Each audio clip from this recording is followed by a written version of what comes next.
pertama itu lamaran kerja. Pengertian, surat lamaran kerja adalah surat yang dibuat pelamar kerja untuk mengisi lowongan kerja yang ditawarkan oleh pihak lain. Pendekatan AIDA, Attention, Interest, Desire, and Action atau AIDA untuk menggugah atau menarik perhatian pembaca. Yang pertama itu attention, pelamar meyakini pihak lain bahwa dia memiliki sesuatu yang menarik bagi pihak lain itu.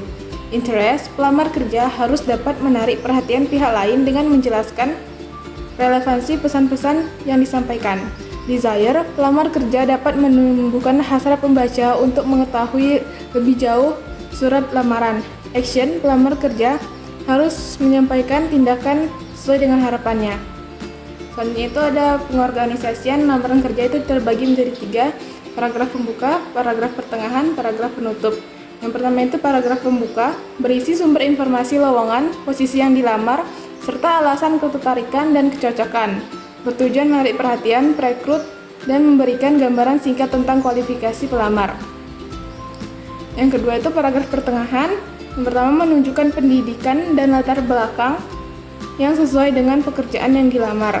Yang kedua menunjukkan memiliki pengalaman kerja dan pengalaman yang lain yang sesuai dengan pekerjaan yang dilamar. Yang ketiga, menjelaskan kemampuan kerjasama, negosiasi, berkomunikasi, dan keterampilan yang dimiliki. Selanjutnya paragraf penutup. Yang pertama, ucapkan terima kasih, harapan untuk diterima. Yang ketiga, menyampaikan atau menyatakan surat lamaran yang dibuat dengan sebenar-benarnya. Yang keempat, salam penutup. Yang kelima, tanda tangan nama lengkap. Tips melamar pekerjaan itu yang pertama, buat surat rapi dan menarik. 2, sesuaikan pengalaman dengan posisi yang dilamar. 3, tunjukkan kelebihan dan keunikan. 4, gunakan sudut pandang pembaca. 5, tunjukkan sikap positif. Wawancara kerja. Pengertian wawancara kerja adalah tahapan seleksi dalam rekrutmen dan menilai kelayakan pelamar. Faktor keberhasilannya itu komunikasi yang baik, sikap dan kepercayaan diri, persiapan yang matang. Tahapan wawancara pendahuluan itu adalah seleksi awal berdasarkan resume dan surat lamaran dan menilai kelayakan dasar pelamar. Wawancara seleksi adalah penilaian mendalam oleh tim rekrut dan fokus pada kualifikasi, pengalaman, dan kecocokan dengan perusahaan. Persiapan dalam wawancara kerja itu hal yang harus dilakukan. Yang pertama, pelajari perusahaan, baik itu visi, misi, produk, dan budaya kerja. Yang kedua, datang tepat waktu. 3, berbicara jelas dan percaya diri. 4, tunjukkan antusiasme terhadap pekerjaan. 5, ajukan pertanyaan yang relevan. Hal-hal yang harus dihindari itu, yang pertama, datang terlambat. 2, menjawab dengan ragu. 3, membicarakan hal negatif. 4, berbohong. 5, tidak memiliki pertanyaan saat wawancara. Cara mengenali pekerjaan perusahaan, meneliti informasi perusahaan, baik itu dari website resmi, publikasi internal atau jurnal, buletin, media sosial, dan berita bisnis. Kita tuh harus juga mengajukan pertanyaan dalam wawancara, yaitu contohnya seperti tentang pekerjaan, apa tugas dan tanggung jawab posisi ini, bagaimana kebijakan promosi jabatan, hal tentang perusahaan dan industri itu. Yang pertama, produk unggulan perusahaan itu apa, pesaing utama dalam industri, pangsa pasar perusahaan dibandingkan kompetitor. Pertanyaan umum dalam wawancara kerja itu, mengapa ingin berpindah dari pekerjaan sebelumnya? Bagaimana Anda menggambarkan diri sendiri? Mengapa Anda ingin bekerja di sini? Apakah pengalaman Anda relevan dengan posisi ini? Setelah wawancara itu, ucapan terima kasih itu menunjukkan apresiasi. Surat penerimaan pegawai, surat resmi dari perusahaan, konfirmasi penerimaan. Surat balasan dari perusahaan baru itu konfirmasi penerimaan pekerjaan, menunjukkan profesionalisme. Kalau surat penolakan kerja itu disampaikan dengan sopan, berisi alasan dan apresiasi. Teks negosiasi. Pengertian negosiasi adalah proses sosial di mana dua pihak atau lebih dengan kepentingan yang berbeda berusaha untuk mencapai kesepakatan yang saling menguntungkan. Tujuannya itu untuk mencapai kesepakatan yang menguntungkan semua pihak, membangun hubungan baik, dan mencegah konflik. Fungsinya yang pertama memperkuat ikatan kedua belah pihak, 2 menemukan solusi damai. Ciri-cirinya itu yang pertama melibatkan dua belah pihak ataupun lebih, 2. Ada tawar-menawar dan kompromi. 3. Fokus pada kepentingan bersama. Strukturnya itu yang pertama orientasi, kedua pengajuan atau permintaan, 2. Penawaran, 4. Persetujuan, 5. Penutup. Strategi negosiasi. Yang pertama itu kompetitif, yaitu fokus, menang sendiri, berisiko merusak hubungan. Yang kedua kooperatif, mencari solusi win-win, yaitu saling menguntungkan. 3. Kompromi, kedua belah pihak mengalah sedikit demi kesepakatan yang cepat. 4. Menghindar. 5. Kolaborasi, kerjasama untuk solusi terbaik dan butuh komunikasi yang baik. Hal umum yang sering dilakukan itu seperti kurang persiapan, terlalu emosi, fokus pada posisi bukan kepentingan, dan terlalu cepat menyerah. Tipe negosiator itu yang pertama curang, yaitu manipulatif, mengutamakan keuntungan sendiri. Yang kedua profesional, terampil, mencari solusi win-win, yaitu saling menguntungkan. Yang ketiga bodoh, kurang persiapan, mudah untuk dimanfaatkan. Yang keempat naif, terlalu percaya, rentan dirugikan. Proses negosiasi itu dimulai dari perencanaan, kontak pertama, konferensi, konsiliasi, solusi, pasca negosiasi, implementasi, dan peninjauan. Keterampilan negosiasi itu yang pertama persiapan matang, kedua memulai negosiasi dengan baik, 3. Menggunakan strategi dan teknik yang tepat, 4. Kompromi untuk mencapai kesepakatan, 5. Menghindari kesalahan teknis, 6. Menguasai keterampilan konvensional dan non-konvensional, 7. Berlatih untuk meningkatkan kepercayaan diri. Presentasi bisnis. Presentasi bisnis itu adalah menyampaikan informasi kepada audiens untuk mencapai tujuan tertentu. Tujuannya yang pertama menginformasikan, 2. Menghibur, 3. Menyampaikan emosi, 4. Memotivasi audiens. Jenis presentasi itu yang pertama persuasif, 2. Informatif, 3. Instruksional, 4. Decision making. Persiapan dalam presentasi itu yang pertama menentukan tujuan dan sasaran audiens, 2. Mempersiapkan materi dan alat bantu. Alat bantu tradisional itu seperti papan tulis, flip chart atau OHP. Kalau modern itu PowerPoint, Google Slides, LCD projector. Yang ketiga, memahami lokasi dan situasi presentasi. Yang keempat, membangun kepercayaan diri dan keterampilan komunikasi.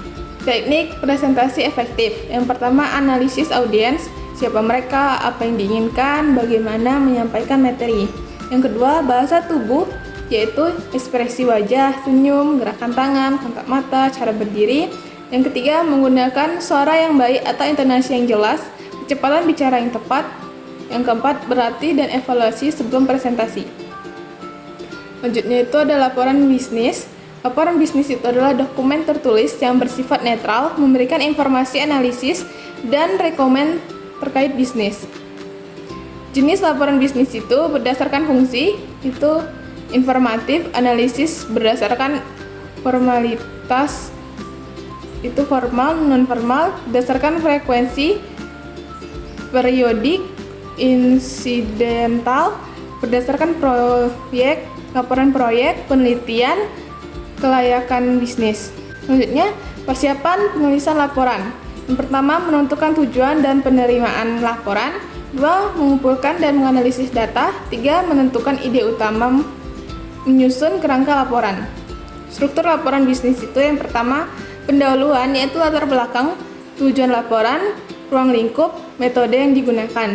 2. Isi, yaitu teks utama, yaitu analisis data, fakta, dan informasi pembahasan utama. Yang ketiga, kesimpulan dasaran. 4. Itu lampiran jika ada. Metode penyusunan laporan itu pendekatan deduktif, kesimpulan di awal dan pendukung di akhir. Pendekatan induktif, data dan analisis dulu, baru kesimpulan di terakhirnya. Laporan singkat. Karakteristiknya itu yang pertama, langsung ke pokok pembahasan. 2. Menggunakan grafik atau tabel jika diperlukan. 3. Terstruktur dengan judul dan subjudul. 4. Umumnya berbentuk memo atau surat. Tujuan laporan bisnis itu menyediakan informasi yang jelas sebagai dasar keputusan, mempermudah evaluasi kebijakan bisnis, menjaga transparansi organisasi. Laporan bisnis yang baik itu akurat, objektif, dan faktual, menghindari bias dan opini subjektif, mematuhi etika bisnis. Komponen laporan bisnis itu ide pokok yang jelas, fakta yang disusun sistematis, bahasa yang mudah dipahami, memberikan manfaat bagi pembaca. Format, gaya, dan organisasi. Formatnya surat, memo, atau manuskrip. Gayanya formal ataupun non-formal atau informal. Organisasi berdasarkan urgenal, kronologis, atau kategori. Perencanaan laporan itu, tentukan pembaca dan tujuan laporan, sesuaikan format dan panjang laporan. Pengorganisasian aktivitas personal, pertama, tentukan tujuan dan prioritas. 2. Gunakan alat bantu seperti to-do list. 3. Terapkan strategi time blocking dan evaluasi berkata. Pengorganisasian laporan analisis. Pendekatan langsung itu kesimpulan di awal, pendekatan tidak langsung analisis sebelum kesimpulan. Jenis laporan analitis, laporan justifikasi, itu alasan dibalik keputusan bisnis. Usulan bisnis baru itu ditunjukkan untuk investor. Laporan troubleshooting, analisis masalah dan solusi. Penulisan laporan formal. Mengembangkan struktur logis, yaitu sebuah laporan harus memiliki struktur yang jelas, baik dalam bentuk informasional atau memberikan fakta, maupun analisis atau menganalisis dan memberikan rekomendasi. Tugas informasional, itu laporan ini bersifat deskriptif dan disusun berdasarkan urutan tertentu seperti kronologis, tingkat kepentingan, atau kategori tertentu.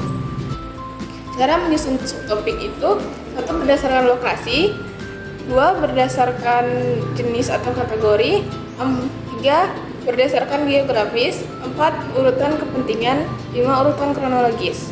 Aturan pembagian, setiap laporan harus dibagi ke dalam subtopik dengan prinsip yang jelas agar tidak tumpang tindih dan tetap fokus pada tujuan utama.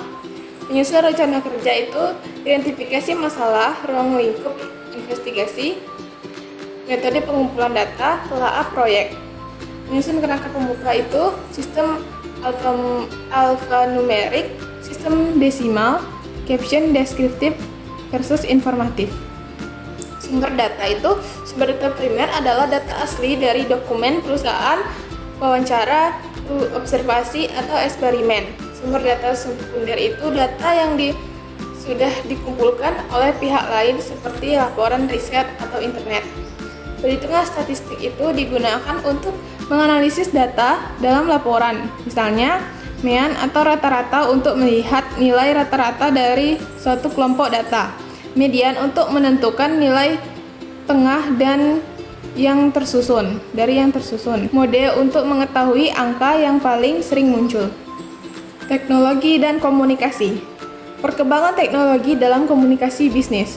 Komunikasi merupakan bagian penting dalam dunia bisnis karena mengaruhi efisiensi kerja dan pengambilan keputusan. Dulu itu memakai surat, telepon, tatap muka. Kalau sekarang bisa memakai email, video conference, media sosial. Peran internet itu memungkinkan komunikasi real time. Komunikasi melalui teknologi informasi, komputer dan penyimpan data itu mempermudah akses informasi. Internet dan email itu menghubungkan perusahaan dengan cepat.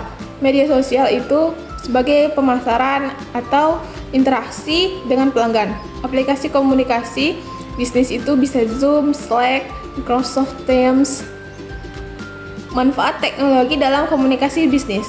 Efisiensi waktu dan biaya, yaitu mengurangi biaya perjalanan. Kemudian akses informasi, yaitu dapat diakses kapan saja. Peningkatan kolaborasi, yaitu mendukung kerja jarak jauh. Peluang pasar global, yaitu memperluas jangkauan pelanggan. Tantangan implementasi teknologi dalam komunikasi, itu keamanan data dan privasi itu bisa ancaman peretasan. Kesenjangan digital, dapat akses teknologi tidak merata. Adaptasi terhadap perubahan, yaitu teknologi berkembang cepat. Gangguan komunikasi interpersonal, yaitu berkurangnya interaksi langsung. Strategi mengoptimalkan teknologi dalam komunikasi. Pelatihan karyawan, yaitu edukasi tentang pemanfaatan teknologi. Keamanan informasi, yaitu sistem perlindungan data. Pemilihan platform yang tepat, yaitu menyesuaikan dengan kebutuhan bisnis. Evaluasi dan adaptasi tren teknologi, yaitu mengikuti perkembangan teknologi terbaru. Studi kasusnya seperti Google, komunikasi internal dan eksternal berbasis digital. Tokopedia itu media sosial dan aplikasi mobile untuk pelanggan. Zoom dan Microsoft Teams, solusi utama untuk kerja jarak jauh.